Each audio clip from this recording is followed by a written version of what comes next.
আমি এমনকি সেদিন অস্বীকার করতে পারবেন না পরিবার, আমি বিনীত গোয়েল সিপিকে নিয়ে গেছিলাম আমার সাথে। যদি বাবা মার কোনো সন্দেহ থাকে তাদের থেকে তার কথা শুনবার জন্য আমি প্রায় 1 ঘন্টা ছিলাম। আমি এটাও বলেছিলাম যে দেখুন, আমাদের একটা কর্তব্য আছে, মেয়েটি তো আর ফিরে আসবে না, ওর নামে যদি আপনারা কিছু করতে চান করতে পারেন, যা টাকা লাগবে আমি দেব, যা টাকা লাগবে আমি দেব, যা টাকা লাগবে আমি দেব। একটা কম্পেনসেশন, যারা বলছেন কম্পেনসেশন দেওয়ার কথা তাদের বলে রাখি, এটা আমার বলা আছে। হ্যাঁ, আমরা 10 লক্ষ টাকা তো দিতেই পারি পরিবারকে। হ্যাঁ, আমরা 10 লক্ষ টাকা তো দিতেই পারি পরিবারকে। হ্যাঁ, আমরা 10 লক্ষ টাকা তো দিতেই পারি পরিবারকে।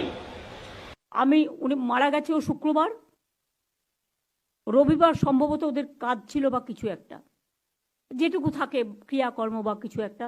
আমি ইচ্ছা করে সেদিন ডিস্টার্ব করিনি পরিবারকে। মুরলি গেছিল রিপোর্ট দিতে বিকেলে, সোমবার দিন সম্ভবত আমি তাদের বাড়িতে গিয়েছিলাম। মোস্ট প্রবলি সোমবার, মঙ্গলবারও হতে পারে, বাট আমার মনে হচ্ছে সোমবার। সোমবার দিন গিয়ে আমি ডিটেলস তাদের জানাই, বাবা মাকে, সাথে আমার সিপিকেও নিয়ে যাই, এবং আমি তাদের কি কি অভিযোগ আছে সবটা সিপিকে রেকর্ড করতে বলি। আর অনেকে বলে বেড়াচ্ছে না আমি টাকার কথা বলেছি, আমি মোটেই বলিনি। আমাকে প্রমাণ দেখা, কোথাও আমি টাকার কথা বলেছি, মেনশন করেছি? মিথ্যে কথা, কুৎসা, অপপ্রচার, চক্রান্ত। এইসব মুখ্যমন্ত্রীকে পদত্যাগের দাবি নয়, ডাইরেক্ট লাথি মেরে ফেলে দেওয়া দরকার। আপনার জায়গায় অন্য কেউ থাকলে অনেক আগেই গলা দড়ি দিয়ে ঝুলে পড়তো। পদত্যাগ তো দূরের কথা, মুখ্যমন্ত্রী, বালের মুখ্যমন্ত্রী।